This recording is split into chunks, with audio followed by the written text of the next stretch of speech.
ಗುರುಬಸವಲಿಂಗಾಯ ನಮಃ. ಬಸವನ ಬೆಳಗ್ಗೆ ಎಲ್ಲಾಡಿ ಬಂದೆ, ಭಾರತವೆಲ್ಲ ಸುತ್ತಾಡಿ ಬಂದೆ. ಬೆವರಿನ ಹನಿಯಲ್ಲಿ ಬೊಮ್ಮವ ತೋರಿಸಿ, ಕಾಯಕದಲ್ಲಿ ಕೈಲಾಸ ತೋರಿಸಿ, ವೃತ್ತಿಯ ಮುಖಕ್ಕೆ ಹೊಸ ಕಳೆ ಕರೆಸಿ, ಕುಸುಬಿನ ಕಿಳ್ಳೆಯ ಕಲಂಕ ಬಿಡಿಸಿ, ದುಡಿಮೆಯ ದೇವರ ದೇಗುಲದಲ್ಲಿ ನರ್ತಿಸಿ ಬಂದೆ, ಕೀರ್ತಿಸಿ ಬಂದೆ. ಬಸವನ ಬೆಳಕೆ ಎಲ್ಲಿಗೆ ಮುಂದೆ, ವಿಶ್ವವೆಲ್ಲವೂ ನನ್ನದೇ ಇದೆ. ಕರ್ನಾಟಕದ ಸಾಂಸ್ಕೃತಿಕ ನಾಯಕ ವಿಶ್ವಗುರು ಬಸವಣ್ಣನವರನ್ನು ಸ್ತುತಿಸಿರುವಂತಹ ನಾಡಿನ ಹೆಸರಾಂತ ಕವಿಗಳಾದಂತಹ ಸಿದ್ದಯ್ಯ ಪುರಾಣಿಕರವರ ಈ ಒಂದು ಕವಿತೆಯನ್ನು ಸ್ತುತಿಸಿ, ಈ ದಿನ ರಾಮಕೃಷ್ಣ ನಗರದ ರಾಮಕೃಷ್ಣ ಸಾಂಸ್ಕೃತಿಕ ಮತ್ತು ಕ್ರೀಡಾ ಸಂಸ್ಥೆ ವತಿಯಿಂದ 44ನೇ ಚಿಂತನ ಮಂಥನ ಕಾರ್ಯಕ್ರಮ, ಈ ಒಂದು ಕಾರ್ಯಕ್ರಮದ ಅಧ್ಯಕ್ಷರಾದಂತಹ Shri H J Basavalingappa sir ಅವರಿಗೆ, ಕಾರ್ಯದರ್ಶಿಗಳಾದಂತಹ ಶ್ರೀ ಎನ್ ರಾಜೇಶ್ ಅವರಿಗೆ, ನನ್ನನ್ನು ಇಲ್ಲಿಗೆ ಆಹ್ವಾನ ನೀಡಲು ನಮ್ಮ ಮನೆಗೆ ಆಹ್ವಾನಿಸಲು ಬಂದಿದ್ದಂತಹ ಶ್ರೀ ತೀರ್ಥರವರಿಗೆ, ಶ್ರೀ ನಾರಾಯಣಗೌಡರವರಿಗೆ, ಶ್ರೀ ಚೌಡಪ್ಪರವರಿಗೆ, ಹಾಗೂ ಈ ಒಂದು ಕಾರ್ಯಕ್ರಮವನ್ನು ಕಣ್ತುಂಬಿಕೊಳ್ಳುತ್ತಿರುವಂತಹ ತಮಗೆ ವೇದಿಕೆಯಲ್ಲಿರುವಂತಹ ಶ್ರೀಮತಿ ರೂಪಾ ಕುಮಾರಸ್ವಾಮಿ ಅವರಿಗೆ, ತಮಗೆಲ್ಲರಿಗೂ ಕೂಡ ಭಕ್ತಿಪೂರ್ವಕ ಶರಣಾರ್ಥಿಗಳು. ನಮಗೆ ನೀಡಿರುವಂತಹ ವಿಷಯ ಸಾಮಾಜಿಕ ಪರಿವರ್ತನೆಯಲ್ಲಿ ವಚನ ಸಾಹಿತ್ಯದ ಪಾತ್ರ.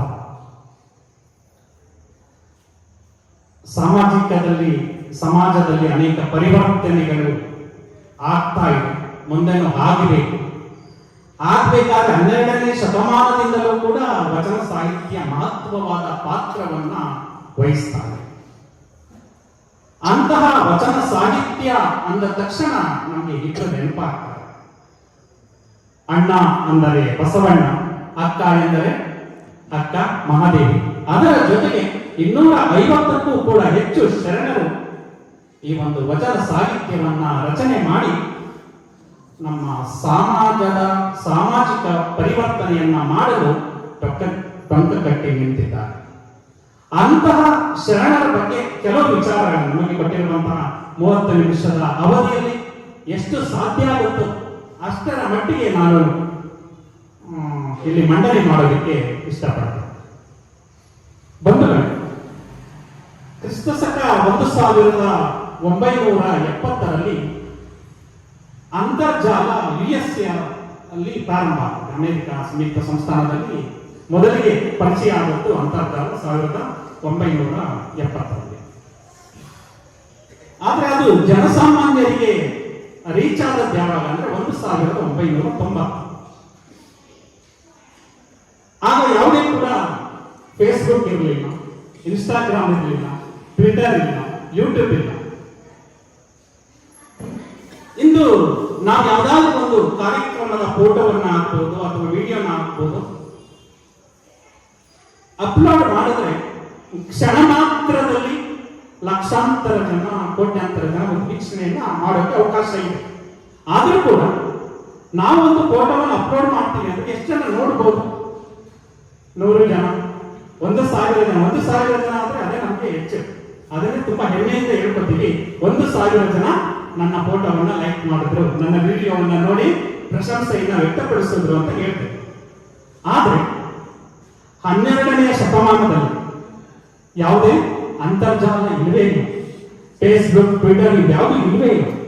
ಅಂತಹ ಕಾಲದಲ್ಲಿ ಕಲ್ಯಾಣ ಅಂತ, ಈಗ ಅದನ್ನು ಬಸವಣ್ಣನವರ ಪ್ರಭಾವದಿಂದ ಬಸವ ಕಲ್ಯಾಣ ಅಂತ ಕರೀತಾ ಇದ್ದೇವೆ.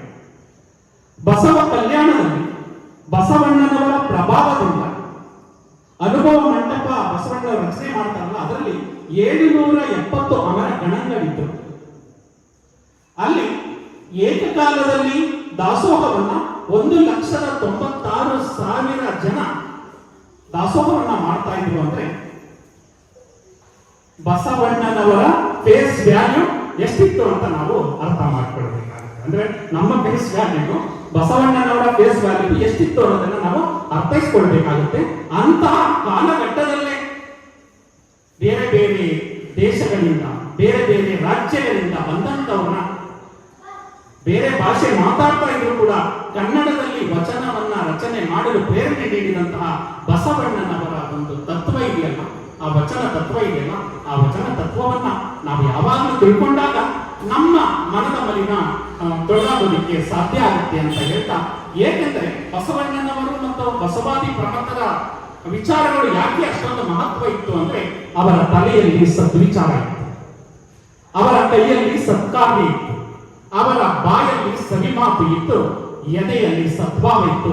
ಆದುದರಿಂದ 12ನೇ ಶತಮಾನದಲ್ಲಿ ರಚನೆಯಾದಂತಹ ವಚನ ಸಾಹಿತ್ಯ 21ನೇ ಶತಮಾನ ಆದರೂ ಕೂಡ ಅಷ್ಟೇ ಮೌಲ್ಯವನ್ನು ಉಳಿಸಿಕೊಂಡಿದೆ. ಆ ವಚನ ಸಾಹಿತ್ಯ ಹಾಗೆ ಒಂದು ಮುನ್ನಡೀತಾ ಬಂದಿರೋದನ್ನ ನಾವು ಕಾಣಬಹುದು. ಅಂತಹ ಬಸವಾದಿ ಪ್ರಮಥರನ್ನ ನೋಡೋದಕ್ಕೆ ಮತ್ತು ಆ ಬಸವ ಕಲ್ಯಾಣದಲ್ಲಿ ನಡೀತಾ ಇದ್ದಂತಹ ಕಾಯಕ ಮತ್ತು ದಾಸೋಹ ತತ್ವವನ್ನ ಕಣ್ಣಾರೆ ನೋಡೋದಕ್ಕೆ ಆಫ್ಘಾನಿಸ್ತಾನ ಅಂತ ಇದೆ. ಈಗ ಅಫ್ಘಾನಿಸ್ತಾನ ಅಂತ ಕರಿತೀವಿ, ಅಲ್ಲಿಂದ ಹೊರಡ ಶಂಕರ ದೇವರು ಬರ್ತಾರೆ. ಆಗ ಸೌರಾಷ್ಟ್ರ ಅಂತ ಕರಿತಾ ಇದ್ರು, ಈಗ ಸೌರಾಷ್ಟ್ರವನ್ನು ಗುಜರಾತ್ ಅನ್ನೋ ಒಂದು ಹೆಸರಿನಿಂದ ಕರಿತೀವಿ. ಗುಜರಾತ್ ನಿಂದ ಆದಯ್ಯನವರು ಬರ್ತಾರೆ, ಮಧ್ಯಪ್ರದೇಶದಿಂದ ಡೋಗರ ಕಟ್ಟಯ್ಯನವರು ಬರ್ತಾರೆ, ಆಂಧ್ರ ಪ್ರದೇಶದಿಂದ ಉರಿಲಿಂಗ ದೇವ ಮತ್ತು ಉರಿಲಿಂಗ ಪೆದ್ದಿಗಳು ಬರ್ತಾರೆ, ಮಹಾರಾಷ್ಟ್ರದಿಂದ ಸಿದ್ದರಾಮೇಶ್ವರರು ಬರ್ತಾರೆ, ಇನ್ನು ಈ ಕಡೆ ತಮಿಳುನಾಡಿನಿಂದ ಮಾದಾರ ಚೆನ್ನಯ್ಯನವರು ಬರ್ತಾರೆ, ಇನ್ನು ಉತ್ತರ ಪ್ರದೇಶದಿಂದ ಶಿವಲಿಂಗ ಮಂಚಣ್ಣವರು ಬರ್ತಾರೆ. ಈಗ ಇವರೆಲ್ಲ ಬಂದು ಕಲ್ಯಾಣದಲ್ಲಿ ನೆಲೆ ನಿಂತು ವಚನ ಸಾಹಿತ್ಯವನ್ನ ರಚನೆ ಮಾಡ್ತಾರೆ ಅಂದ್ರೆ ಬಸವಣ್ಣನವರು ಯಾವ ರೀತಿ ಪ್ರಭಾವವನ್ನ ಬೀರಿದ್ರು ಅನ್ನೋದನ್ನ ನಾವು ಅರ್ಥ ಮಾಡ್ಕೊಳ್ಬೇಕಾಗುತ್ತೆ. ಮತ್ತೆ ಇವತ್ತು ಈ ಒಂದು 44ನೇ ಒಂದು ಚಿಂತನಾ ಕಾರ್ಯಕ್ರಮವನ್ನು ಹಮ್ಮಿಕೊಂಡು ಎಲ್ಲ ಪದಾಧಿಕಾರಿಗಳು ಇನ್ನೆಲ್ಲರನ್ನು ಸೇರಿಸಿದ್ದಾರೆ. ಇದಕ್ಕೆ ಉದ್ದೇಶ ಇರಬೇಕಲ್ಲ.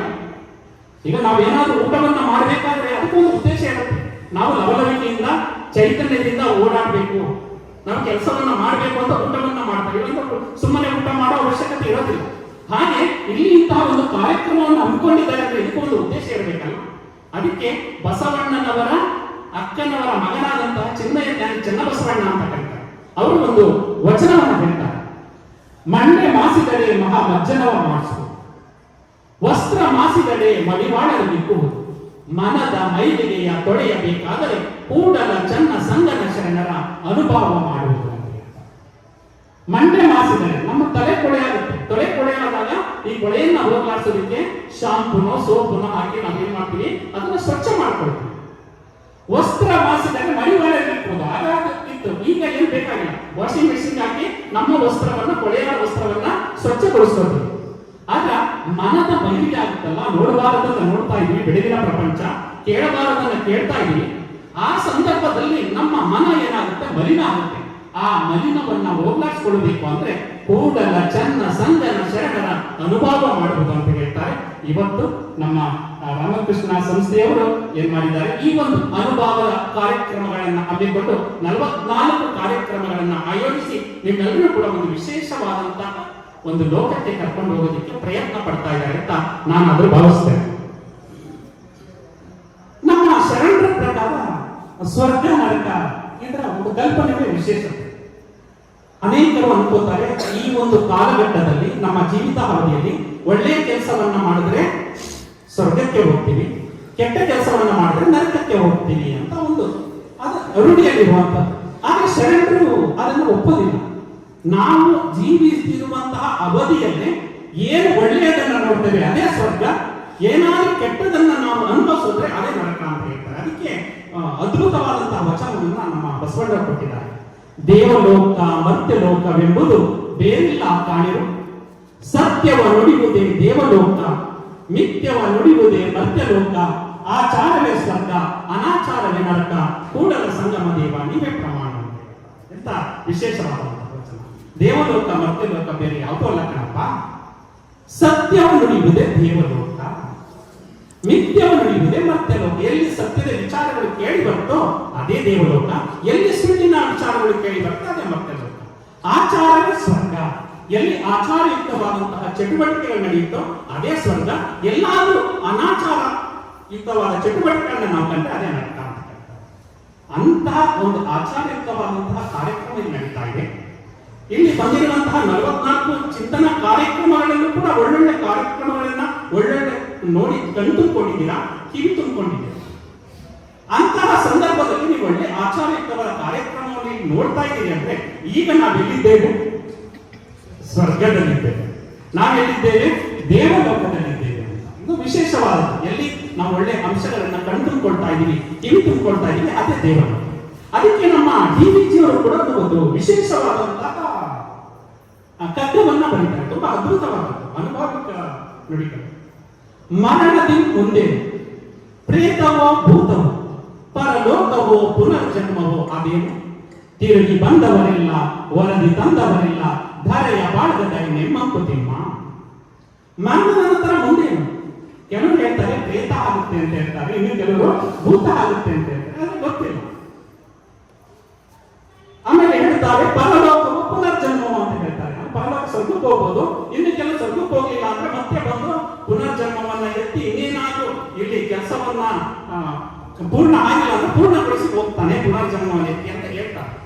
ಅದಕ್ಕೆ ಹೇಳ್ತಾರೆ ಮುಂದುವರೆದು ತುಂಬಾ ಅರ್ಥಪೂರ್ಣವಾದ್ದು, ತಿರುಗಿ ಬಂದವರಿಲ್ಲ ವರದಿ ತಂದವರಿಲ್ಲ. ಯಾರು ಕೂಡ ನಾವು ಸಾವಿರಾರು ಜನರನ್ನ ಕಳ್ಕೊಂಡಿದ್ದೀವಿ, ನಮ್ಮ ಬಂಧು ಬಾಂಧವರನ್ನ. ಯಾರು ಕೂಡ ಬಂದು ಅಪ್ಪ ನಾನು ಸ್ವರ್ಗದಲ್ಲಿದ್ದೀನಿ ಅಂತನೋ, ಅಪ್ಪ ನಾನು ನರಕದಲ್ಲಿದ್ದೇನೆ ಅಂತ ಯಾರು ಹೇಳಿ. ಇವತ್ತು ಇಲ್ಲಿ ಕಾರ್ಯಕ್ರಮ ನಡೀತಾ ಇದೆ ನಮ್ಮ ರಾಮಕೃಷ್ಣ ಸಾಂಸ್ಕೃತಿಕ ಮತ್ತು ಕ್ರೀಡಾ ಸಂಸ್ಥೆಯಿಂದ. ಇವತ್ತೇನಾದ್ರು ಕಾರ್ಯಕ್ರಮನ ಯಾರಾದ್ರೂ ರಿಪೋರ್ಟ್ ಬಂದು ಸುದ್ದಿ ಮಾಡಿದ್ರೆ ನಾಳೆ ಈ ವಿವಿಧ ರಾಜ್ಯ ಮಟ್ಟದ ಜಿಲ್ಲಾ ಮಟ್ಟದ ಪತ್ರಿಕೆಯಲ್ಲಿ ನಾವು ನೋಡ್ತೇವೆ. ಹಾಗೆ ಯಾರು ಹೋಗಿದ್ದಾರೆ ಸ್ವರ್ಗಕ್ಕೆ ನರಕಕ್ಕೆ, ಯಾರು ಕೂಡ ತಿರುಗಿ ಬಂದವರಿಲ್ಲ ವರದಿ ತಂದವರಿಲ್ಲ, ಯಾರು ಕೂಡ ವರದಿಯನ್ನ ಕೊಟ್ಟಿಲ್ಲ. ಅದಕ್ಕೆ ಅಂತಿಮವಾಗಿ ಹೇಳುವಂತಹ ಮಾತು, ಧರೆಯ ಬಾಳಿದ ಧರಿಣೆ ಮಂಕುತಿಮ್ಮ. ಧರೆಯಲ್ಲಿ ಅರಿತು ಬಾಳಿದರೆ ಅದೇ ಸ್ವರ್ಗ. ಗಂಡ ಹೆಂಡತಿ ಮಕ್ಕಳಿದ್ದಾರೆ, ಗಂಡ ಹೆಂಡತಿ ಮಕ್ಕಳು ಅನನ್ಯತೆಯಿಂದ ತುಂಬಾ ಚೆನ್ನಾಗಿ ಜೀವನವನ್ನು ನಡೆಸ್ಕೊಂಡು ಹೋದ್ರೆ ಅದೇ ಸ್ವರ್ಗ. ಗಂಡನ ಕಂಡ್ರೆ ಹೆಂಡತಿಗಾಗೋದಿಲ್ಲ, ಹೆಂಡತಿ ಕಂಡ್ರೆ ಗಂಡನಿಗಾಗೋದಿಲ್ಲ ಅಂದ್ರೆ ಅದೇ ನರಕ. ಅಂತಹ ಒಂದು ಧರೆಯಲ್ಲಿ ನಾವು ಕುಟುಂಬ ಹಾಕ್ಬೋದು, ಒಂದು ಸಂಸ್ಥೆ ಹಾಕ್ಬೋದು, ಯಾವುದೇ ಒಂದು ಹಾಕ್ಬೋದು, ಒಂದು ಬಳಗದವರು ಹಾಕ್ಬೋದು, ಎಲ್ಲರೂ ಅರಿತು ಬಾಳಿದರೆ ಅದೇ ಸ್ವರ್ಗ ಅಂತ ನಾವು ಆಲೋಚನೆಯನ್ನ ಮಾಡೋಣ. ಆ ವಚನ ಪ್ರಮದರು, ಬಸವಾದಿ ಪ್ರಮದರು ಕೂಡ ಈ ವಚನಗಳ ಮೂಲಕ ಕೊಟ್ಟಿರುವಂತದ್ದೇ ಇದು. ಇದನ್ನ ನಾವು ಜೀವನದಲ್ಲಿ ಆಚರಣೆ ಮಾಡಿದಾಗ ನಾವೇ ಸ್ವರ್ಗವನ್ನೇ ಕಾಣಬಹುದು. ಇದನ್ನ ನಾವು ಅರ್ಥ ಮಾಡ್ಕೊಳ್ಳಿಲ್ಲ ಅಂದ್ರೆ ನರಕ. ಅದಕ್ಕೆ ಸಂಬಂಧಪಟ್ಟ ಹಾಗೆ ಒಂದೇ ಒಂದು ನಾನು ದೃಷ್ಟಾಂತವನ್ನು ಹೇಳೋದಕ್ಕೆ ಇಷ್ಟಪಡ್ತೇನೆ. ನಾವು ವಚನ ಕಥಾಲೋಕ ಅಂತ ನಾವು ಅನೇಕ ಕಾರ್ಯಕ್ರಮಗಳನ್ನ ಕೊಡ್ತಾ ಇದ್ದೀವಿ. ನಾನು ಮತ್ತು ಶ್ರೀಮಂತ, ನಾನು ವಚನ ಹೇಳ್ತೇನೆ, ಅವ್ರ ಕಥೆ ಹೇಳ್ತಾರೆ, ಅವ್ರ ವಚನ ಹೇಳ್ತಾರೆ, ನಾನು ಕಥೆ ಹೇಳ್ತೀನಿ. ನಮ್ಮ ಅನೇಕ ಕಾರ್ಯಕ್ರಮ ನೋಡ್ತಾ ಇದ್ದಾರೆ. ಆ ಒಂದು ವಚನಕ್ಕೆ ಪೂರಕವಾದಂತಹ ಕಥೆ, ಅದರಲ್ಲಿ ಒಂದು ದೃಷ್ಟಾಂತವನ್ನ ನಾನು ಓದ್ತಾ ಇದ್ದೆ. ಅದರಲ್ಲಿ ಅಲೆಕ್ಸಾಂಡರ್ ಗೊತ್ತು ನಿಮಗೆ. ಅಲೆಕ್ಸಾಂಡರ್ನ ಗುರು ಅರಿಸ್ಟಾಟಲ್, ಅರಿಸ್ಟಾಟಲ್ನ ಗುರು ಸಾಕ್ರೆಟಿಸ್. ಆ ಸಾಕ್ರೆಟಿಸ್ ಮನೆಯ ಒಂದು ಉದ್ಯಾನವನದಲ್ಲಿ ತಿರುಗಾಡ್ತಾ ಇರಬೇಕಾದ್ರೆ ಅಲ್ಲಿಗೆ ಒಬ್ಬ ಅವನ ಸ್ನೇಹಿತ ಓಡಿ ಬರ್ತಾನೆ. ಏದಿಸು ಬಿಡ್ತಾ ಇದ್ದಾನೆ, ಸಾಕ್ರೆಟಿಸ್ ಸಾಕ್ರೆಟಿಸ್ ಅಂತ. ಆಗ ಸಾಕ್ರೆಟಿಸ್ಗೆ ಗೊತ್ತಾಗುತ್ತೆ ತತ್ವಜ್ಞಾನ ಏನು, ಇವನು ಏನು ಹೇಳಿ ಬಂದಿದ್ದಾನೆ, ನಿನ್ನ ಶಿಷ್ಯ ಅಂತ. ನನ್ನ ಶಿಷ್ಯನ ಬಗ್ಗೆ ಏನೋ ದೂರನ್ನ ತಂದಿದ್ದಾನೆ. ಆಗ ಸಾಕ್ರೆಟಿಸ್ ಅವನ ಶಿಷ್ಯನನ್ನ, ಅವನ ಸ್ನೇಹಿತನನ್ನ ಕರೀತಾನೆ. ಏನು ನಿನ್ನ ಶಿಷ್ಯ ಏನ್ ಮಾಡಿದ್ದಾನೆ ಗೊತ್ತಾ? ನೋಡು, ನೀನು ನನ್ನ ಶಿಷ್ಯನ ಬಗ್ಗೆ ಹೇಳಬೇಕೆಂದಿರುವ ವಿಚಾರವನ್ನು ಹೇಳೋದಕ್ಕಿಂತ ಮೊದಲು ನಾನು ನಿನಗೆ 3 ಪ್ರಶ್ನೆಗಳನ್ನ ಕೇಳ್ತಾನೆ. ಆ 3 ಪ್ರಶ್ನೆಗಳಿಗೆ ಉತ್ತರ ಹೇಳಿದ ನಂತರ ನೀನು ನನ್ನ ಶಿಷ್ಯನ ಬಗ್ಗೆ ಹೇಳಬೇಕು. ಆಯ್ತು? ಮೊದಲನೇ ಪ್ರಶ್ನೆ, ನೀನು ನನ್ನ ಶಿಷ್ಯನ ಬಗ್ಗೆ ಹೇಳಬೇಕೆಂದಿರುವ ವಿಚಾರ ಸತ್ಯವೇ? ಇಲ್ಲ, ನಾನು ಈ ವಿಚಾರವನ್ನು ಯಾರೋ ನನಗೆ ಬಂದು ಕಿವಿಯಲ್ಲಿ ಹೇಳಿದ್ರು, ಆ ವಿಚಾರವನ್ನು ನಿಮಗೆ ಹೇಳೋದಕ್ಕೆ ಬಂದಿದ್ದೀನಿ, ಅದು ಸತ್ಯವೋ ಸುಳ್ಳು ಗೊತ್ತಿಲ್ಲ. ಅಂದ್ರೆ ಮೊದಲನೇ ಪ್ರಶ್ನೆಯಲ್ಲಿ ಅವನು ಫೇಲ್ಯೂರ್. ಇನ್ನು ಎರಡನೇ ಪ್ರಶ್ನೆ, ನೀನು ಇದಕ್ಕೆ ನೀನು ನನ್ನ ಶಿಷ್ಯನ ಬಗ್ಗೆ ಒಳ್ಳೆಯ ವಿಚಾರವನ್ನು ಹೇಳೋದಕ್ಕೆ ಬಂದಿದ್ದೀಯಾ? ಇಲ್ಲ, ನಿನ್ನ ಶಿಷ್ಯನ ಬಗ್ಗೆ ಒಳ್ಳೆಯ ವಿಚಾರವನ್ನು ಹೇಳೋದಕ್ಕೆ ಬಂದಿಲ್ಲ, ನಾನು ಕೆಟ್ಟ ವಿಚಾರವನ್ನು ಹೇಳೋದಕ್ಕೆ ಬಂದಿದ್ದೀನಿ. ಪರವಾಗಿಲ್ಲ, ಎರಡಾಯ್ತು. ಇದು ಮೂರನೇ ಪ್ರಶ್ನೆ, ನೀನು ನನ್ನ ಶಿಷ್ಯನ ಬಗ್ಗೆ ಹೇಳುವ ವಿಚಾರದಿಂದ ನಿನಗಾಗಲಿ ಅಥವಾ ನನಗಾಗಲಿ ಅಥವಾ ಸಮಾಜಕ್ಕಾಗಲಿ ಏನಾದ್ರೂ ಉಪಯೋಗ ಇದೆಯಾ ಅಂತ ಕೇಳ್ತಾನೆ. ಇಲ್ಲ, ಏನು ಉಪಯೋಗ ಇಲ್ಲ. ಆಗ ಸಾಕ್ರೆಟಿಸ್ ಹೇಳ್ತಾನೆ, ನೀನು ಆ ವಿಷಯವನ್ನ ಹೇಳೋದು ಬೇಡ, ನಾನು ಹೇಳೋದು ಬೇಡ.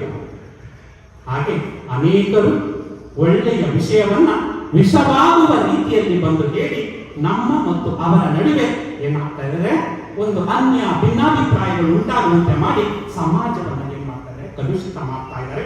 ನಮಗೆ ಯಾರಾದ್ರೂ ಬಂದು ಬೇರೆಯವರ ವಿಚಾರವನ್ನ ಹೇಳಿ ಗಂಡ ಹೆಂಡತಿಯರ ನಡುವೆ ತಂದು ಹಾಕಬಹುದು, ಸ್ನೇಹಿತರ ನಡುವೆ ತಂದು ಹಾಕಬಹುದು, ಸಂಸ್ಥೆಗಳಲ್ಲಿ ಪದಾಧಿಕಾರಿಗಳ ನಡುವೆ ತಂದು ಹಾಕಬಹುದು. ಆ ಸಂದರ್ಭ ಬಂದಾಗ ಈ 3 ಪ್ರಶ್ನೆಗಳನ್ನ ನಾವು ಕೇಳಬೇಕಾಗಿದೆ.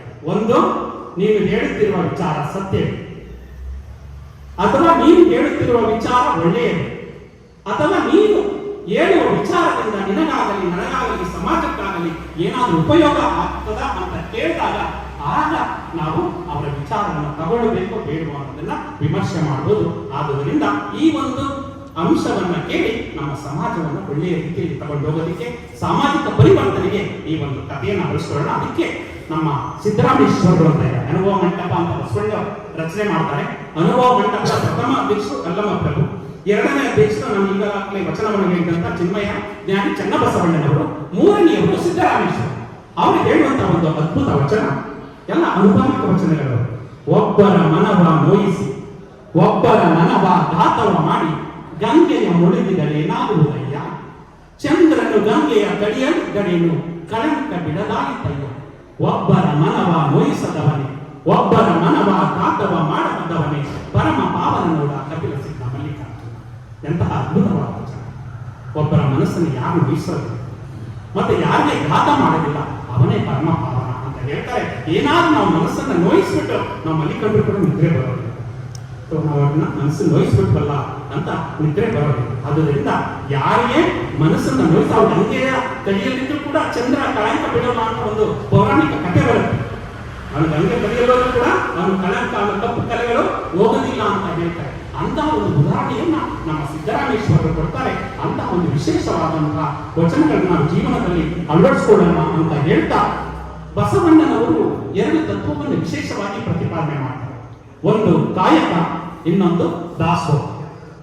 ನಾವು ದುಡಿಯಬೇಕು ಮತ್ತು ನಾವು ಉಣ್ಣಬೇಕು. ನಾನು ದುಡಿದರಲ್ಲಿ ಸ್ವಲ್ಪವನ್ನ ದಾಸೋಹವನ್ನ ಮಾಡಬೇಕು ಅನ್ನೋ ಒಂದು ವಿಚಾರವನ್ನ ಬಸವಣ್ಣವರು ಹೇಳ್ತಾರೆ. ಈಗ ಅಂತಹ ಬಸವಣ್ಣನವರನ್ನ ಕರ್ನಾಟಕದ ಸಾಂಸ್ಕೃತಿಕ ನಾಯಕ ಅಂತ ಘೋಷಣೆ ಮಾಡಿದ್ದಾರೆ. ಯಾಕೆ ಕರ್ನಾಟಕದ ಸಾಂಸ್ಕೃತಿಕ ನಾಯಕ ಅಂತ ಘೋಷಣೆ ಮಾಡಿದ್ದಾರೆ ಅನ್ನೋದನ್ನ ಅನೇಕ ವಿಚಾರಗಳು, ಅನೇಕ ರೀತಿಯ ವಚನಗಳನ್ನ ನಾವು ಓದ್ತಾ 1400ಕ್ಕೂ ಹೆಚ್ಚು ವಚನಗಳನ್ನ ಕೊಟ್ಟಿದ್ದಾರೆ. ಮತ್ತೆ ಅವರು ವಿಶೇಷವಾದಂತಹ ತತ್ವವನ್ನು ಯಾವ ರೀತಿ ಜಾರಿಗೆ ತಂದರು ಅನ್ನೋದನ್ನು ನಾವು ವಚನಗಳ ಮುಖಾಂತರ ಅಧ್ಯಯನ ಮಾಡಿದ್ರೆ ಗೊತ್ತಾಗುತ್ತೆ. ಅದರಲ್ಲಿ ಒಬ್ಬ ಬಹುರೂಪಿ ಚೌಡಯ್ಯ ಅಂತ ಬಸವಣ್ಣನವರ ಸಮಕಾಲೀನ ವಚನಕಾರರು ಬರ್ತಾರೆ. ಅವರು ಹೇಳ್ತಾರೆ, ಅವರು ಬಳಸುವಂತಹ ಪ್ರತಿಯೊಂದು ವಚನದಲ್ಲಿ ಬಸವಣ್ಣನಿಂದ ಬದುಕಿತಿ ಲೋಕವೆಲ್ಲ ಅನ್ನೋ ಒಂದು ವಚನವನ್ನ ಸಾಲುಗಳನ್ನ ಉದ್ಧಾರ ಮಾಡ್ತಾರೆ. ಯಾಕೆ ಆ ರೀತಿ ಉದ್ಧಾರ ಮಾಡ್ತಾರೆ ಅಂದ್ರೆ, ಬಸವಣ್ಣನವರು ಪ್ರತಿಯೊಬ್ಬರನ್ನು ಕೂಡ ಅಪ್ಪಿಕೊಂಡ್ರು, ಪ್ರತಿಯೊಬ್ಬರನ್ನು ಕೂಡ ಒಪ್ಪಿಕೊಂಡ್ರು. ಯಾವುದೇ ಒಂದು ಜಾತಿಯನ್ನ ಅವರು ನೋಡ್ಲಿಲ್ಲ, ಯಾವುದೇ ಒಂದು ಕುಲವನ್ನ ನೋಡ್ಲಿಲ್ಲ, ಯಾವುದೇ ಒಂದು ಧರ್ಮವನ್ನ ನೋಡ್ಲಿಲ್ಲ. ಪ್ರತಿಯೊಬ್ಬರು ಅಫ್ಘಾನಿಸ್ತಾನದಿಂದ ಹೊರಡು ಶಂಕರದೇವರು ಬಂದ್ರೆ ಅಂದ್ರೆ ಬೇರೆ ಧರ್ಮದವರು ಕೂಡ ಬಂದು ಇಲ್ಲಿ ಈ ಒಂದು ವಚನ ತತ್ವವನ್ನ ಒಪ್ಪಿಕೊಂಡು ಶರಣರಾಗುವಂದ್ರೆ ಬಸವಣ್ಣನವರು ಯಾರನ್ನೂ ಕೂಡ ನಡೆಸೋದಕ್ಕೆ ಇಷ್ಟಪಟ್ಟಿಲ್ಲ. ಅದಕ್ಕೆ ಹೇಳ್ತಾರೆ, ದೇವನಾಗಬಹುದು ಬಸವಣ್ಣನಾಗಲು ಸಾಧ್ಯವಿಲ್ಲ. ದೇವರು ಕೂಡ ಒಂದ್ ಸ್ವಲ್ಪ ಅದು ಇದು ಮಾಡ್ತಾರಂತೆ, ಆದ್ರೆ ಬಸವಣ್ಣವರು ಅದಕ್ಕೆ ಮಾಡಲಿರುವಂತೆ ಪ್ರತಿಯೊಬ್ಬರನ್ನು ಕೂಡ ಅಪ್ಪಿಕೊಂಡ್ರು, ಪ್ರತಿಯೊಬ್ಬರನ್ನು ಒಪ್ಪಿಕೊಂಡ್ರು ಅಂತ ಹೇಳ್ತಾರೆ. ಯಾಕೆ ಬಸವಣ್ಣನವರನ್ನ ಆ ರೀತಿ ಬಸವಣ್ಣನಿಂದ ಬದುಕಿತಿ ಲೋಕವಿಲ್ಲ ಅಂತ ಬಹುರೂಪಿ ಚೌಡಯ್ಯರು ಹೇಳ್ತಾರೆ ಅಂದ್ರೆ, ಅದುವರೆಗೆ 12ನೇ ಶತಮಾನದವರೆಗೆ ಒಂದು ಆಶೀರ್ವಾದದ ಒಂದು ವಾಕ್ಯ ಇರುತ್ತೆ. ಸರ್ವೇ ಜನ ಸುಖಿನೋ ಭವಂತು, ಅಂದ್ರೆ ಎಲ್ಲಾ ಜನರು ಕೂಡ ಸುಖವಾಗಿರಬೇಕು ಅಂತ. ಆ ಬಸವಣ್ಣನವರು ಬಂದಾಗ 12ನೇ ಶತಮಾನದಲ್ಲಿ ಮತ್ತೊಂದು ಅದಕ್ಕಿಂತ ಇನ್ನೂ ಉತ್ತಮವಾದಂತಹ ವಾಕ್ಯವನ್ನ ಸುಧಾರಣೆ ಮಾಡಿ ಹೇಳ್ತಾರೆ. ಅದು ಏನಂದ್ರೆ, ಸಕಲ ಜೀವಾತ್ಮರಿಗೆ ಲೇಸನೆ ಬಯಸುವ ಕುಲಜರೇ ಶರಣರು ಅಂತ. ಅಂದ್ರೆ ಈ ಭೂಮಿಯ ಮೇಲೆ ಯಾವುದು ಜೀವ ತಾಳಿದೆ ಆ ಜೀವ ತಾಳಿರುವಂತಹ ಪ್ರತಿಯೊಂದಕ್ಕೂ ಕೂಡ ಯಾರು ಲೇಸನ್ನ ಬಯಸ್ತಾರೋ ಅವರೇ ಶರಣರು ಅಂತ ಕೊಡ್ತಾರೆ. ಅದರಿಂದಲೇ ಬಸವಣ್ಣನವರನ್ನು ಏನಂತ ಕರೀತಾರೆ ಅಂದ್ರೆ, ಬಸವಣ್ಣನಿಂದ ಬದುಕಿತಿ ಲೋಕವೆಲ್ಲ ಅಂತ ಬಹುರೂಪಿ ಚೌಡಯ್ಯನವರು ಹೇಳ್ತಾರೆ. ಈ ಎಲ್ಲ ಅಂಶಗಳನ್ನ ನಾವು ಜೀವನದಲ್ಲಿ ಅಳವಡಿಸಿಕೊಳ್ಳೋಣ ಅಂತ ಹೇಳ್ತಾ, ಇನ್ನು ಎರಡನೆಯದು ಕಾಯಕಕ್ಕೆ ತುಂಬಾ ಮಹತ್ವವನ್ನ ಕೊಡ್ತಾರೆ. ಅವರು ದೇವರೇ ಬಂದರೂ ಕೂಡ ಆ ದೇವರನ್ನು ಕೂಡ ಏನ್ ಮಾಡುತ್ತಾರೆ, ತಿರಸ್ಕರಿಸ್ತಾರೆ. ಅದರಲ್ಲಿ ಮಾನವರ ಗೂಢಯ್ಯ ಅನ್ನೋರು ವಚನಕಾರ ಬಸವಾದಿ ಪ್ರಗತರ ಕಾಲದಲ್ಲಿ ಇದ್ದಂಥವ್ರು. ಅವರು ಈ ಪಾದರಕ್ಷೆಗೆ ಒಲಿಯುವಂತಹ ಕಾಯಕವನ್ನ ಮಾಡ್ತಾರೆ. ಆ ಅಟ್ಟೆ ಅಂತ ಇದೆ, ಆ ಪಾದರಕ್ಷೆ ಮಾಡ್ಬೇಕಾದ್ರೆ ಅಟ್ಟೆಗೆ ಚುಚ್ಚುವ ಹುಳಿ ಅಂತ ಇರ್ತಾರೆ. ಆ ಹುಳಿಯ ಮನೆಯಲ್ಲಿ ಪರಮೇಶ್ವರ ಪ್ರತ್ಯಕ್ಷ ಆಗಿರ್ತಾನೆ. ಇದು ನಾನು ಕಟ್ಟುಕತೆ ಹೇಳ್ತಾ ಇಲ್ಲ. ನೀವು ಯಾವ ವಚನ ಸಂಪುಟಕ್ಕೆ ಹೋಗ್ಬಿಟ್ಟು ವಚನ ಸಂಪುಟ ಅಂತ ಇದೆ, ಅದರಲ್ಲಿ ಹೋಗಿ ಮಾತಾಡೋದೇ ಅಂತ ಬಂದ್ರೆ ಈಗ ನಾನು ಹೇಳುವಂತ ವಚನ ಬರುತ್ತೆ. ಅವರು ಆ ಪರಮೇಶ್ವರನನ್ನೇ ತಿರಸ್ಕರಿಸ್ತಾರೆ. ಕಳಿಸ್ತಾರೆ. ಅವನು ಬರ್ತಾರೆ, ಈಗ ಕಾಯಕವನ್ನು ಮೆಚ್ಚಿ ಅವನಿಗೆ ದರ್ಶನವನ್ನು ಕೊಡೋಣ ಅಂತ ಬರ್ತಾರೆ. ಆಗ ಬಂದಾಗ ಅವರು ಹೇಳುವಂತಹ ವಚನ ಎಂತ ಅದ್ಭುತವಾದ ವಚನ ಅಂದ್ರೆ, ಅಟ್ಟೆಯ ಚುಚ್ಚುವ ಹುಳಿಯ ಮನೆಯಲ್ಲಿ ಪ್ರತ್ಯಕ್ಷವಾದ ಪರಮೇಶ್ವರನ ಕಂಡು ಇತ್ತಲೇ ಕೈಯ ಕಾಯದ ತಿತ್ತಿಯ ಹೊತ್ತಾಡುವನ ಮುಂದೆ ನಿನ್ನ ಭಕ್ತರ ಟಾವಿನಲ್ಲಿಗೆ ಹೋಗಿ ಮುಕ್ತಿಯ ಮಾಡು. ನೀ ಹೊತ್ತ ಬಹುರೂಪ ತಪ್ಪದೆ ರಜತ ಬೆಟ್ಟಕ್ಕೆ ಹೋಗಿ ನಿನ್ನ ಭಕ್ತರ ಮುಕ್ತಿಯ ಮಾಡು. ಕಾಮ ಧೂಮ ಧೂಳೇಶ್ವರನ ಕರುಣದಿಂದ ನೀನೇ ಬದುಕು ಅಂತ ಹೇಳ್ತಾರೆ. ಆ ಹುಳಿಯ ಮನೆಯಲ್ಲಿ ಪರಮೇಶ್ವರ ಪ್ರತ್ಯಕ್ಷ ಆದ್ರೂ ಕೂಡ ನೀನ್ ಯಾಕಪ್ಪ ನನ್ನ ಹತ್ರ ಬಂದಿದ್ಯಾ, ನೀನು ವಾಸ ಮಾಡೋದೇಳಿ ರಜತ ಬೆಟ್ಟ ಅಂತ ಹೇಳ್ತಾರೆ. ಆ ರಜತ ಬೆಟ್ಟಕ್ಕೆ ಹೋಗಿ ಅಲ್ಲಿ ನಿನ್ನ ಭಕ್ತರನ್ನು ನಿನ್ನನ್ನು ದರ್ಶನ ಮಾಡೋದಕ್ಕೆ ಅನೇಕ ಜನ ಬರ್ತಾ ಇದ್ದಾರೆ. ನೀನು ಹೋಗಿ ಅವನಿಗೆ ಮುಕ್ತಿಯನ್ನು ಕೊಡು, ಅವನಿಗೆ ಮೋಕ್ಷವನ್ನು ಕೊಡು, ನೀನ್ಯಾಕ ನನ್ನ ಹತ್ರ ಬರ್ತಿದ್ಯಾ, ಕಾಯ್ದ ತಿಥಿಯ ಒತ್ತಾಡುವನ ಮುಂದೆ ಅಂತ ಹೇಳುವಂತಹ ಮಾದಕ ಧೂಳಯ್ಯನವರ ವಚನ ಅಕ್ಷರಶಃ ಸತ್ಯವಾಯಿತು. ಯಾಕಂದ್ರೆ ಈಗ ನಾವು ಅನೇಕ ಮೌಢ್ಯಗಳನ್ನು ಆಚರಣೆ ಮಾಡ್ತೀವಿ. ಉದಾಹರಣೆಗೆ ಅನೇಕರ ಮನೆಯಲ್ಲಿ ನಾವು ಹೋದಾಗ ನೋಡ್ತೇವೆ, ಕತ್ತೆಯ ಒಂದು ಚಿತ್ರವನ್ನ ಹಾಕೊಂಡಿರ್ತಾರೆ. ಕತ್ತೆಯ ಚಿತ್ರವನ್ನ ಹಾಕಿ ಕತ್ತೆಯನ್ನು ನೋಡಿದ್ರೆ ನನಗೆ ಯೋಗ ಬರುತ್ತೆ ಅಂತ. ಇನ್ನು ಕೆಲವರು ಕುದುರೆಯ ಚಿತ್ರವನ್ನ ಹಾಕೊಂಡಿರ್ತಾರೆ, ಕುದುರೆಯ ಚಿತ್ರವನ್ನ ನೋಡಿದ್ರೆ ನನಗೆ ಯೋಗ ಬರುತ್ತೆ ಅಂತ. ಅದು ಸುಳ್ಳು. ಆದ್ರೆ ಹಿರಿಯರು ಹೇಳಿರೋದು ತುಂಬಾ ಒಳ್ಳೆಯ ಸಾಲು. ಖಂಡಿತ ಕತ್ತೆ ಯಾಕೆ ಚಿತ್ರ ಹಾಕಬಾರದು, ಕತ್ತೆಯ ರೀತಿ ದುಡಿದ್ರೆ ನಮಗೆ ಯೋಗ ಬರುತ್ತೆ ಅಂತ. ದುಡಿಯುವುದಕ್ಕೆ ಮತ್ತೊಂದು ಹೆಸರೇ ಕತ್ತೆ. ಕತ್ತೆಯ ರೀತಿ ದುಡಿ, ನಿಮಗೆ ಯೋಗ ಬರುತ್ತೆ, ಶ್ರೀಮಂತಾಗ್ತೀಯ ಅಂತ. ಅದು ಕುದುರೆ ವೇಗಕ್ಕೆ ಪ್ರಸಿದ್ಧಿ. ಕುದುರೆಯ ರೀತಿ ನೀನು ಓಡು, ನೀನು ಏನಾಗ್ತೀಯ, ಶ್ರೀಮಂತನಾಗ್ತೀಯ ಅಂತ, ಒಳ್ಳೇದಾಗುತ್ತೆ ಅಂತ. ನಾವೇನ್ ಮಾಡೋದು, ದುಡಿಯೋದನ್ನ ಬಿಟ್ಬಿಟ್ಟು ವೇಗವಾಗಿ ಹೋಗೋದನ್ನ ಬಿಟ್ಬಿಟ್ಟು ಭಾವಚಿತ್ರವನ್ನ ಮಾತ್ರ ಹಾಕಿದಾಗ ಆ ಭಾವಚಿತ್ರವನ್ನ ನೋಡಿದ್ರೆ ಯೋಗ ಬರೋದಿಲ್ಲ, ಸುಮ್ಮನೆ ಕಂಡು ಬರುತ್ತೆ ಅಷ್ಟೇ ಅಂತ ಹೇಳ್ತಾ, ಅಂತಹ ಒಂದು ವಿಶೇಷವಾದಂತಹ ವಿಚಾರಗಳನ್ನ ನಾವು ಜೀವನದಲ್ಲಿ ಅಳವಡಿಸ್ಕೊಳ್ಬೇಕು ಅಂತ ಹೇಳ್ತಾ, ಈ ಸಂದರ್ಭದಲ್ಲಿ ಕಾಯಕಕ್ಕೆ ನಮ್ಮ ಗುರುಮಲ್ಲೇಶ್ವರರು ಕೇಳಿರ್ಬೋದು. ಇಲ್ಲಿ ನಂಜನಗೂಡಿನಿಂದ ಮುಂದೆ ಹೋದ್ರೆ ದೇವನೂರು ಅಂತ ಇದೆ. ಆ ದೇವನೂರಲ್ಲಿ ಶ್ರೀ ಗುರುಮಲ್ಲೇಶ್ವರ ದಾಸೋಹ ಮಠ ಅಂತ ಇದೆ. ವಿಶೇಷವಾದ ಅವರು ಶಿವಮೊಗ್ಗದಿಂದ ಬಂದು ಮೈಸೂರಿನ ಕೂಡ ಅನೇಕ ವರ್ಷಗಳಿರ್ತಾರೆ. ಅನೇಕ ವರ್ಷಗಳಿದ್ದು ನಂತರ ದೇವನೂರಲ್ಲಿ ಹೋಗಿ ಅವರು ಐಕ್ಯರಾಗ್ತಾರೆ. ಅಲ್ಲಿ ಐಕ್ಯ ಸ್ಥಳಕ್ಕೆ ಹೋದ್ರೆ ಒಂದು ರೀತಿ ಏನು ಅಯಸ್ಕಾಂತೀಯ ಶಕ್ತಿ ಇದೆ. ಅಲ್ಲಿ ಹೋದ್ರೆ ಏನೋ ಒಂದು ಮೈಂಡ್ ಪರಿವರ್ತನೆ ಆಗುತ್ತೆ. ಸಾಧ್ಯ ಆದ್ರೆ ಹೋಗಿ ಬನ್ನಿ. ನೀವು ಆ ಕಡೆ ಹೋದಾಗ ಚಾಮರಾಜನಗರಕ್ಕೆ ಹೋಗಬೇಕಾದ್ರೆ ಬದಲಮಾಡು ಅಂತ ಇದೆ. ಆ ಬದಲಮಾಡದಿಂದ ಎಡಗಡೆ ಹೋದ್ರೆ ಒಂದು 7 ಕಿಲೋಮೀಟರ್ ಅಲ್ಲಿ ಅದು ಇದೆ. ಆ ಗುರುಮಲ್ಲೇಶ್ವರರು ವಿಶೇಷವಾಗಿ 19ನೇ 20ನೇ ಶತಮಾನದಲ್ಲಿ ಇದ್ದಂಥವರು. ಅವರು ವಿಶೇಷವಾದಂತಹ ಭಕ್ತರನ್ನ ಹೊಂದಿರ್ತಾರೆ. ಅದು ನಮ್ಮ ಮೈಸೂರು ಮಹಾರಾಜರಾಗಿದ್ದಂತಹ ಆಗಿನ ಕಾಲದಲ್ಲಿ ಮುಮ್ಮಡಿ ಕೃಷ್ಣರಾಜ ಒಡೆಯರಿಗೆ ಇವರ ಗುರು ಪರಂಪರೆಯ ಬಗ್ಗೆ ಗೊತ್ತಾಗುತ್ತೆ. ಇವರನ್ನ ಕರ್ಕೊಂಡು ಬಂದು ನಾವು ಪೂಜೆಯನ್ನ ಮಾಡಿಸಬೇಕು, ಅವರ ಆಶೀರ್ವಾದವನ್ನ ಪಡೆಯಬೇಕು ಅಂತ ಮುಮ್ಮಡಿ ಕೃಷ್ಣರಾಜ ಒಡೆಯ ಗುರುಮಲ್ಲೇಶ್ವರನ್ನು ಕರ್ಕೊಂಡು ಬರ್ತಾರೆ. ಕರ್ಕೊಂಡು ಬಂದು ಅವರ ಪೂಜೆಯನ್ನು ನೆರವೇರಿಸಿ ಕೊನೆಗೆ ಅವರಿಗೆ ಹೋಗ್ಬೇಕಾದ್ರೆ ಅವರಿಗೆ ಇದನ್ನ ಕೊಡ್ಬೇಕಲ್ಲ, ಅವರಿಗೆ ದಾನವನ್ನ ಕೊಡ್ಬೇಕಲ್ಲ, ಆ ಗುರು ಕಾಣಿಕೆಯನ್ನು ಕೊಡಬೇಕಲ್ಲ. ಗುರು ಕಾಣಿಕೆಯಾಗಿ ವಜ್ರ ವೈಡೂರ್ಯ ಆಭರಣಗಳೆಲ್ಲವನ್ನು ಕೂಡ ಅವರು ತಗೊಂಡು ಒಂದು ತಟ್ಟೆಯಲ್ಲಿ ಇಟ್ಟು ಅದೆಲ್ಲವನ್ನು ಅವರಿಗೆ ಕೊಡಬಹುದು. ಕೊಡಬಹುದಾಗ ಗುರುಮಲ್ಲೇಶ್ವರರು ಮುಮ್ಮಡಿ ಕೃಷ್ಣರಾಜ ಒಡೆಯರನ್ನು ಕೇಳ್ತಾರೆ, ಇದು ನಿಮ್ಗೆ ಹೇಗೆ ಬಂತು, ಈ ವಜ್ರ ವೈಡೂರ್ಯ ಆಭರಣ ಹೇಗೆ ಬಂತು? ನನ್ನ ಪ್ರಜೆಗಳ ತೆರಿಗೆಯಿಂದ ಬಂದಿರುವಂತ. ಆಗ ಅವರು ಹೇಳ್ತಾರೆ, ಪ್ರಜೆಗಳ ತೆರಿಗೆಯಿಂದ ಬಂದಿರುವಂತಹ ಹಣವನ್ನ ಪ್ರಜೆಗಳ ಕಲ್ಯಾಣಕ್ಕೆ ಮಾತ್ರ ಬಳಸಬೇಕು ಹೊರತು ಅದನ್ನು ಯಾವುದೇ ಕಾಣಿಕೆಯನ್ನು ಕೊಡೋದಿಕ್ಕೆ ಅಥವಾ ದಾನವನ್ನು ಕೊಡೋದಿಕ್ಕೆ ನಿಮಗೆ ಅರ್ಹತೆ ಇಲ್ಲ ರಾಜ. ಆಗ ಅದನ್ನು ತಿರಸ್ಕರಿಸ್ತಾರೆ. ಕೊನೆಗೆ ಒಂದು ಸಹಾಯ ಕೇಳ್ತಾರೆ ಮುಮ್ಮಡಿ ಕೃಷ್ಣರಾಜ. ಆಗ ನಾನು ಹೇಗೆ ಕಾಣಿಕೆಯನ್ನು ಕೊಡಬೇಕು, ಹೇಗೆ ದಾನವನ್ನು ಕೊಡಬೇಕು ಅಂದ್ರೆ, ನಿನ್ನ ದೇಹವನ್ನು ಬಳಲಿಸಿ ನೀನು ಸಂಪಾದನೆ ಮಾಡುವಂತಹ ಒಂದು ಕಾಸನ್ನು ಕೊಟ್ಟರು ಕೂಡ ಅದು ನಾನು ತೃಪ್ತಿಯಿಂದ ಪಡ್ಕೊಳ್ತೀನಿ ಅಂತ ಹೇಳಿ ಅವರಿಗೆ ಆ ಒಂದು ಗುರು ಕಾಣಿಕೆಯನ್ನ ತಿರಸ್ಕರಿಸಿ ಹೊರಟೋಗ್ತಾರೆ ದೇವರು. ಆ ರಾಜನಿಗೆ ಅದೇ ಒಂದು ರೀತಿ ನೋವಾಗ್ಬಿಡುತ್ತೆ. ನಾನು ಗುರುಗಳು ಬಂದ್ರು, ಅವರಿಗೆ ಕಾಣಿಕೆಯನ್ನು ಕೊಡಕ್ಕಾಗಿಲ್ವಲ್ಲ ಅಂತ ಹೇಳಿ ಕೊನೆಗೆ ಆ ರಾತ್ರಿಯಲ್ಲಿ ಆ ಒಂದು ಅರಮನೆ ಹತ್ರ ಒಡ್ಡಾಡ್ತಿರ್ಬೇಕಾದ್ರೆ ಆಗ ಒಬ್ಬ ಕಳ್ಳ ಮಾರುವೇಷದಲ್ಲಿ ಬಂದದನ್ನು ಅವರು ಕಾಣ್ತಾರೆ. ಆಗ ಅವರಿಗೆ ಒಂದು ಉಪಾಯ ಬೆಳೆಯುತ್ತೆ, ನಾನು ಕೂಡ ಮಾರುವೇಷವನ್ನು ಹಾಕಿ ಕೆಲಸವನ್ನ ಮಾಡಿ ಅವರಿಗೆ ಕಾಣಿಕೆಯನ್ನು ಕೊಡಬೇಕು ಅಂತ ಹೇಳಿ ಬೆಳಿಗ್ಗೆ ಆಗುತ್ತೆ. ಬೆಳಿಗ್ಗೆ ಆದಾಗ ಇಡೀ ತಮ್ಮ ಒಂದು ಬಟ್ಟೆಯನ್ನ ಬದಲಾಯಿಸ್ತಾರೆ, ಮುಖೆಲ್ಲ ಮಸಿಯನ್ನ ಬೆಳ್ಕೊಳ್ತಾರೆ, ಕಾಯಕವನ್ನು ಹುಡ್ಕೊಂಡು ಹೋಗ್ತಾರೆ, ಎಲ್ಲೂ ಸಿಗ್ತಾ ಇಲ್ಲ. ಕೊನೆಗೆ ಒಬ್ಬ ಕುಣಿಮೆ ಕೆಲಸದವನ ಹತ್ರ ಹೋಗ್ತಾರೆ, ನೋಡಪ್ಪ ನನಗೆ ಒಂದು ಕೆಲಸವನ್ನು ಕೊಡು. ಏನ್ ಕೆಲಸ ಮಾಡ್ತೀನಿ, ನೀನ್ ಏನ್ ಹೇಳ್ತೀಯ ಆ ಕೆಲಸವನ್ನ ಮಾಡ್ತೀನಿ ಅಂದಾಗ ಆ ಕುಣಿಮೆಯನ್ನ ಬಡಿಯುವಂತಹ ಕೆಲಸವನ್ನ ಕೊಡ್ತಾರೆ. ಆಗ ಇವರು ರಾಜ ಕೈಯೆಲ್ಲ ಹೇಗಿರುತ್ತೆ, ನೀವು ಒಂದು ಸುಖದ ಸುಪ್ಪತ್ತಿಗೆಯಲ್ಲಿ ಬೆಳೆದಂತಹ ಮಹಾರಾಜರು ಆ ಒಂದು ಸುತ್ತಿಗೆಯನ್ನು ಇಟ್ಕೊಂಡು ಆ ಕಾದಂತಹ ಕಬ್ಬಿಣವನ್ನು ತಟ್ಟಕ್ಕಾಗುತ್ತಾ ತಡ್ತಾ ಇದ್ದಾರೆ. ದೇವರು ಬರ್ತಾ ಇದೆ, ಕೈಯಲ್ಲಿ ಬೊಬ್ಬೆಗಳು ಬರ್ತಾ ಇದೆ. ಆಗ ಅವನು ಬಡಿಸ್ಕೋತಾ ಇರೋನು, ಆ ಕುಲ್ಮೆಯವನು ಬಡಿನನ್ ರಾಜ, ಬಡಿನನ್ ಒಡೆಯ ಅಂತ ಹೇಳ್ತಾರೆ. ಪರವಾಗಿಲ್ಲ ಕಣಪ್ಪ, ನಾ ಕೆಲಸ ಮಾಡ್ತಾ ಇದ್ರೆ ನನ್ನ ರಾಜ ಅಂತ ಕರಿತಾ ಇದೆಯಲ್ಲ, ನನ್ನನ್ನು ಒಡೆಯ ಅಂತ ಕರಿತಾ ಇದ್ದಿಲ್ಲ ಅಂತ ಖುಷಿ ಆಗುತ್ತೆ ಮನಸ್ಸಿನಲ್ಲಿ. ಕೊನೆಗೆ ಒಂದು ದಿನ ಪೂರ್ತಿ ಕೆಲಸವನ್ನ ಮಾಡಿದಾಗ ಆ ಸಂದರ್ಭದಲ್ಲಿ ಒಂದು ಕೂಲಿ ಅಂತ ದಿನಕ್ಕೆ 4 ಆಣಿ ಅಂತ ಕೊಡ್ತಾರೆ. ಆ 4 ಆಣಿಯನ್ನು ತಗೊಂಡು ಬಂದು ಒಂದು ಬಟ್ಟೆಯಲ್ಲಿ ಸುತ್ತಕೊಂಡು ಮತ್ತೆ ಗುರುಮಲ್ಲೇಶ್ವರನ ಕರೆಸಿ ಅವರಿಗೆ ಮತ್ತೆ ಪೂಜೆಯನ್ನು ಮಾಡಿ 4 ಆಣಿಯನ್ನು ಕೊಟ್ಟಾಗ ಗುರುಮಲ್ಲೇಶ್ವರರು ಭಕ್ತಿಯಿಂದ ಸ್ವೀಕರಿಸಿ ಹೋಗ್ತಾರೆ. ಅಂದ್ರೆ ಕಾಯಕದಿಂದ ಬಂದ ಹಣ ಮಾತ್ರ ನಾವು ಕೊಟ್ರೆ ಅದು ಸಲ್ಲುತ್ತೆ ಹೊರತು ನಾವು ಏನೇನೋ ಕೆಲಸವನ್ನ ಮಾಡಿ ಅದನ್ನು ಗುರುಕಾಣಿಕೆ ಅಂತ ಕೊಟ್ಟಾಗ ನಮ್ಮ ಹಣ ಅವರಿಗೆ ಹೋಗುತ್ತೆ ಹೊರತು ಇನ್ನೇನು ಆಗೋದಿಲ್ಲ ಅಂತ ಹೇಳ್ತಾ ನಮ್ಮ ಅದು ದಾಸೋಹ ಆಗಲಿ. ಈಗ ಇವತ್ತು ನಮ್ಮಲ್ಲಿ ಒಬ್ರು ಗುಪ್ತಸ್ಥರು ದಾಸೋಹವನ್ನು ಮಾಡ್ತಾರೆ. ದಾನ ಅಂತ ಕರೆಯಲ್ಲ ನಮ್ಮ ಶರಣರು. ದಾನ ಅಂತ ಪದ ಯಾಕಂದ್ರೆ ಇದು ವಿಶೇಷವಾದದ್ದು. ಯಾಕಂದ್ರೆ ಅದಕ್ಕೆ ಒಂದು ವಚನ ಇದೆ, ಜಗದ ದಾಸನವರು ಹೇಳ್ಬಿಡ್ತಾರೆ, ಇಡೆ ನಿಮ್ಮ ದಾನ, ಬೆಳೆ ನಿಮ್ಮ ದಾನ, ಸುಳಿದು ಬೀಸುವ ಗಾಳಿ ನಿಮ್ಮ ದಾನ, ನಿಮ್ಮ ದಾನವನ್ನೊಂದು ಹಂದರ ಹೊಗಳುವ ಪುಣ್ಯಗಡೆ ನಿನ್ನಿಂದೆ ರಾಮನಾಥ ಅಂತ ಹೇಳ್ತಾರೆ. ಇಡೇನೂ ನಿಮ್ಮ ದಾನ ಪರಶುವಂದು. ಆ ಇಡೆ ಮೇಲೆ ಬೆಳೆಯುವಂತಹ ಬೆಳೆಯು ಕೂಡ ಆ ಪರಶುವಂದು.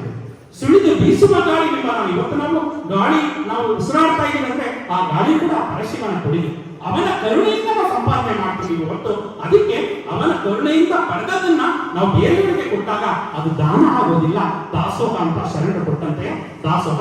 ಅಂತಹ ದಾಸೋಹವನ್ನ ಮಾಡ್ತಾ ಇರುವಂತಹ ನಮ್ಮ ಗುಪ್ತಸ್ಥರ ಒಂದು ವಿಶೇಷವಾದಂತಹ ಕೃಪೆಗೆ ಪಾತ್ರರಾಗಿದ್ದಾರೆ ಅಂತ ಹೇಳ್ತಾ, ಯಾಕೆ ಇದನ್ನ ಹಂಚ್ತಾ ಹೋಗ್ಬೇಕು? ಇಂಥ ದಾಸೋಹಗಳನ್ನ ಮಾಡ್ತಾ ಹೋದಾಗ ನಮ್ಮ ಮನದ ಮೇಲಿನ ಕೂಡ ಹೋಗುತ್ತೆ.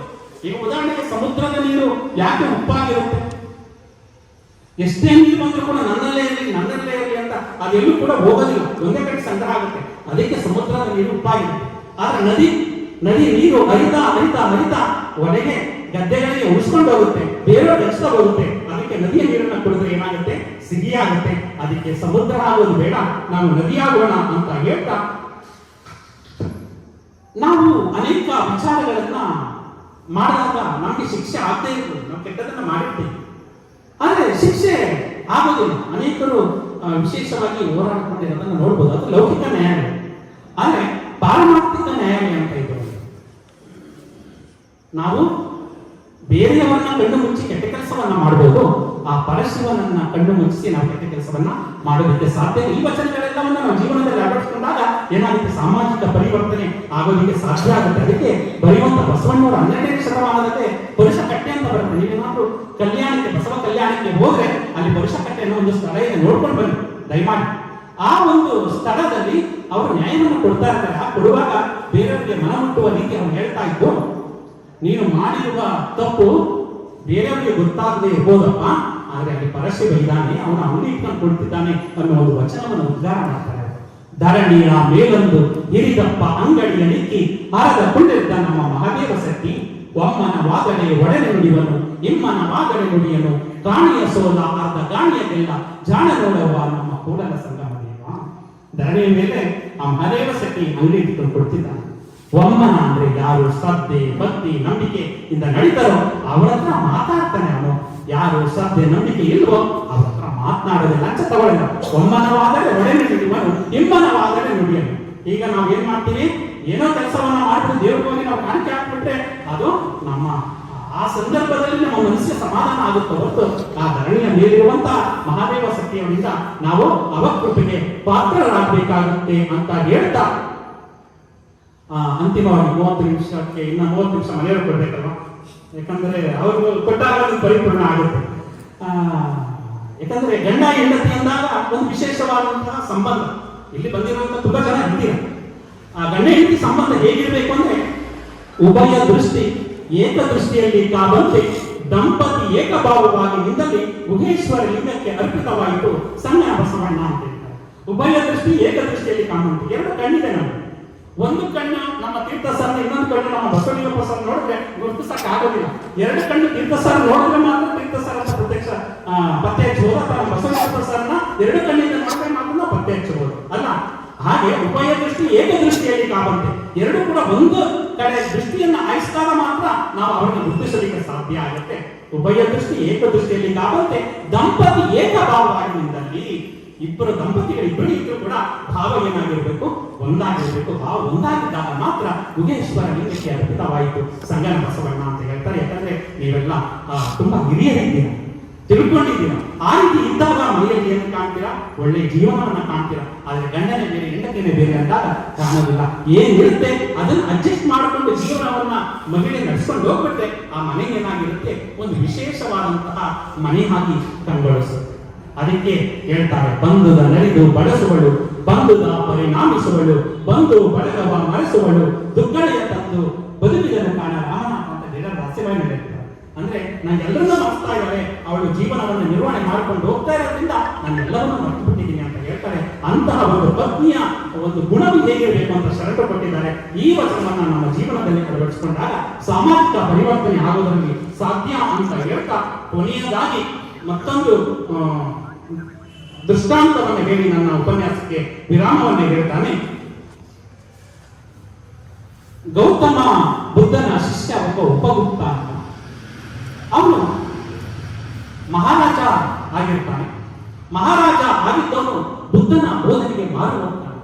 ಮಾರು ಹೋಗಿ ಅವನು ಕೂಡ ಬುದ್ಧನ ಶಿಷ್ಯನಾಗಿ ಪರಿವರ್ತನೆ ಆಗಿ ಸನ್ಯಾಸ ಆಗ್ತಾನೆ. ತರುಣ ಸ್ಫುರದ್ರೂಪಿ ಅವನು. ಹೀಗೆ ಬುದ್ಧನ ಹತ್ರ ಹೋದಾಗ ಬುದ್ಧ ಅವನಿಗೆ ಭಿಕ್ಷಾ ಪಾತ್ರೆಯನ್ನು ಹೋಗಿ ಬೇಡಿಕೊಂಡು,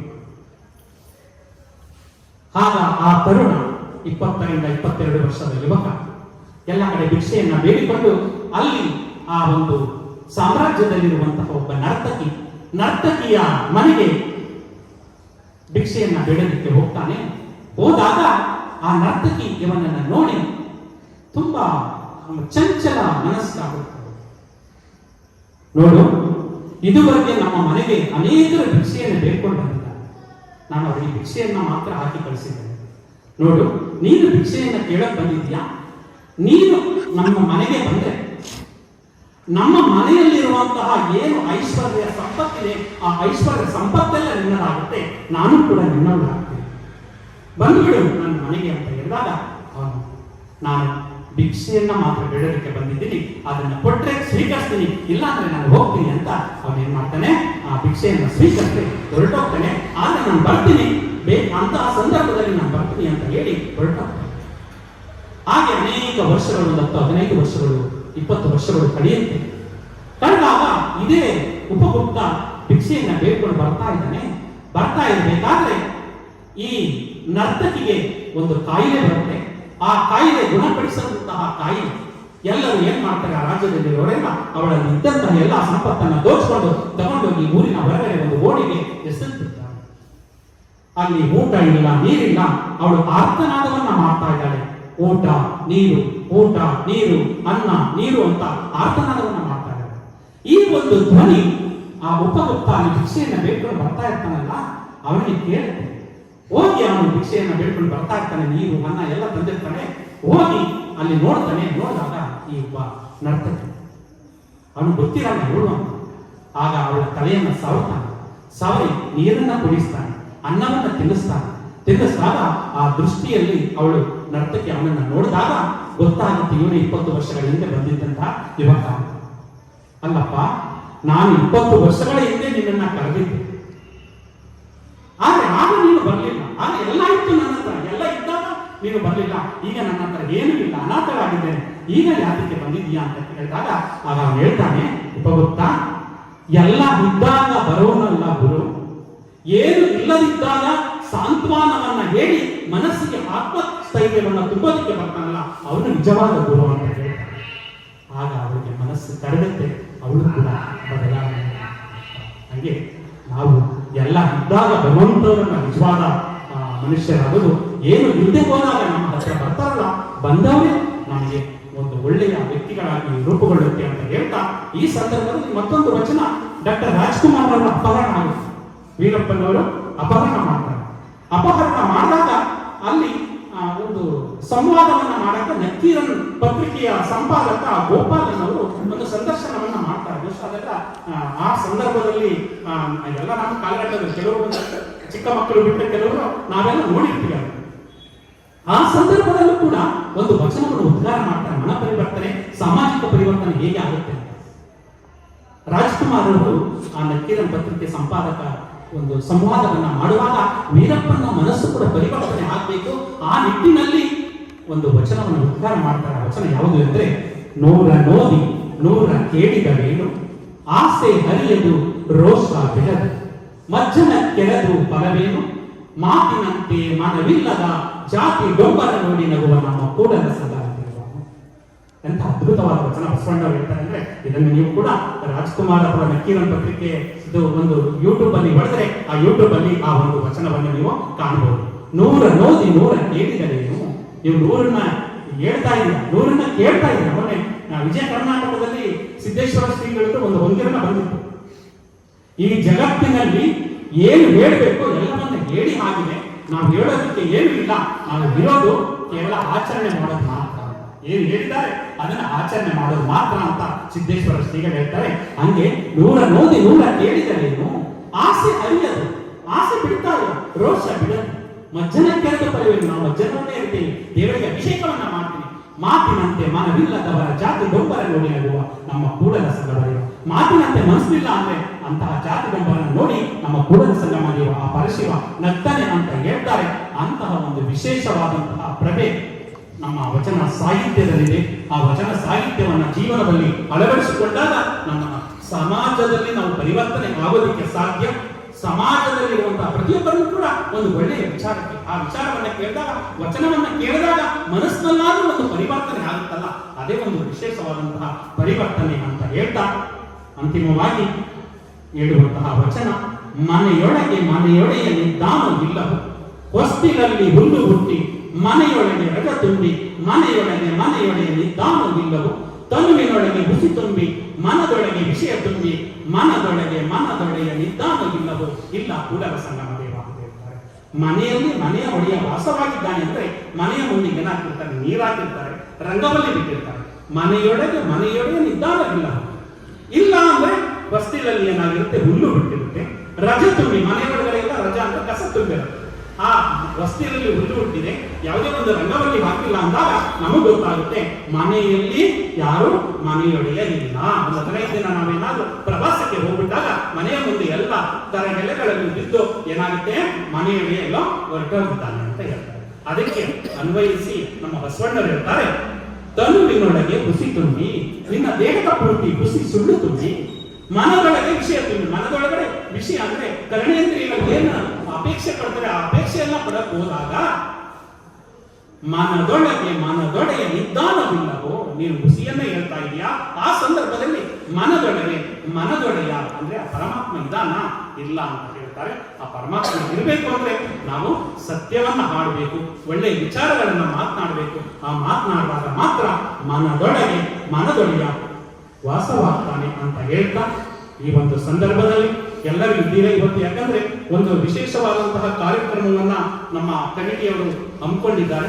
ಈ ಸಂದರ್ಭದಲ್ಲಿ ಒಂದೇ ಒಂದು ವಚನ ನಾವೆಲ್ಲ ಸಾಮೂಹಿಕವಾಗಿ ಹೇಳೋದ್ರ ಮುಖಾಂತರ, ಕೆಲವರು ಅರಮನೆಯಲ್ಲೂ ಕೂಡ ಸಾಮೂಹಿಕ ಪಠಣಕ್ಕೆ ಹೋಗಿದ್ದಾರೆ ಅಂತ ಕೇಳ್ಪಟ್ಟ ಅಲ್ವಾ. ನೀವು ಮಿಸ್ ಮಾಡ್ಕೊಂಡಿರ್ಬೋದು, ಆದ್ರೆ ಇಲ್ಲಿ ಮಿಸ್ ಮಾಡ್ಕೊಳ್ಳೋದು ಬೇಡ. ನಾವು ಇಲ್ಲಿರೋರೆಲ್ಲ ಎಲ್ಲ ಕೆಲಸವನ್ನ ಮಾಡ್ತಾ ಇದ್ದೀವಿ. ಯಾವುದೇ ಕೆಲಸವನ್ನ ಮಾಡಿದ್ರು ಕೂಡ ಆ ಕೆಲಸ ಕೈಯತ್ತ ಇಲ್ಲ, ಫಲವನ್ನ ಕಾಣ್ತಾ ಇಲ್ಲ ಅಂದಾಗ ಬಸವಣ್ಣನವರು ಹೇಳುವಂತಹ ಒಂದು ವಚನವನ್ನು ನಮ್ಮ ಜೀವನದಲ್ಲಿ ಅಳವಡಿಸಿಕೊಂಡಾಗ ಯಾವುದೇ ಕೆಲಸವೂ ಕೂಡ ಸರಾಗವಾಗಿ ನಡೆಯುತ್ತೆ ಅನ್ನೋದನ್ನ ನನ್ನ ಜೊತೆ ಧ್ವನಿಗೊಳಿಸಿ ಎಲ್ಲರೂ ಕೂಡ ಸಾಮೂಹಿಕವಾಗಿ ಒಂದೇ ಒಂದು ವಚನವನ್ನ ಹೇಳ್ತೀರಲ್ಲ. ನೀ ನೊಲಿದಡೆ ಕೊರಡು ಕೊರಡು ಕೊನರುವುದಯ್ಯ ಕೊನರುವುದಯ್ಯ, ನೀ ನೊಲಿದಡೆ ಬರಡು ಬರಡು ಹಯನಹುದಯ್ಯ, ನೀ ನೊಲಿದಡೆ ವಿಷವೆಲ್ಲ ಅಮೃತಬಹುದಯ್ಯ, ನೀ ನೊಲಿದಡೆ ಸಕಲ ಪಡಿ ಪದಾರ್ಥವು ಇದಿರಲ್ಲಿರ್ಪುವು ಕೂಡಲ ಸಂಗಮ ದೇವ ಅಲ್ಲ. ಅವನು ನೋಡಿದ್ರೆ ಕೊರಡು ಕೂಡ ಸಿಗಿರುತ್ತೆ. ನಾವೇನೇ ಕಷ್ಟವನ್ನ ಪಟ್ಟರು ಕೂಡ ಆ ಕಷ್ಟದ ಜೊತೆಗೆ ಆ ಪರಮಾತ್ಮನನ್ನ ನೆನೆದು ನಾವು ಮಾಡೋದು ಒಳ್ಳೇದಾಗಿದ್ದಾಗ ಒಳ್ಳೆಯದು ಹಾಗೆ ಆಗುತ್ತೆ ಅನ್ನೋದಕ್ಕೆ ಈ ಒಂದು ವಚನ ಸಾಹಿತ್ಯದ ಸಾಕ್ಷಿ. ವಚನಗಳಂತೆ ನಡೆಯೋಣ, ವಚನದಂತೆ ಉಸಿರಾಡಿದಾಗ ಯಾವುದಂತ ಎಲ್ಲಾ ಕೆಲಸ ಕೂಡ ಒಳ್ಳೇದಾಗುತ್ತೆ ಅಂತ ಹೇಳ್ತಾ, ಹೊರಡುವೆ ನಾನು ಹೊರಡುವೆ ಮುಂದೆ, ಬರುವುದು ವಿಶ್ವವು ನನ್ನಯ್ಯ ಹಿಂದೆ, ಅವರಿವರೆಂಬೆನೆ ಎಲ್ಲರೂ ಒಂದೇ, ಎಲ್ಲರಿಗಿರುವನು ಒಬ್ಬನೇ ತಂದೆ, ಬರುವೆನು ಬರುವೆನು ಭೂಮಿಯನ್ನು ಬೆಳಗಿ ಬಸವನ ಬೆಳಗ್ಗೆ ಎಲ್ಲಾಡಿ ಬಂದೆ, ಭಾರತವೆಲ್ಲ ಸುತ್ತಾಡಿ ಬಂದೆ ಎಂಬ ಸಿದ್ದಯ್ಯ ಪುರಾಣಿಕರವರ ಕವಿತೆಯೊಂದಿಗೆ ಪ್ರಾರಂಭ ಮಾಡಿದ್ದೆ. ಸಿದ್ದಯ್ಯ ಪುರಾಣಿಕರವರ ಕವಿತೆಯೊಂದಿಗೆ ಅಂತಿಮ ಮಾಡ್ತಾ ಇದ್ದೇನೆ. ಎಲ್ಲರಿಗೂ ಶರಣಾರ್ಥಿ.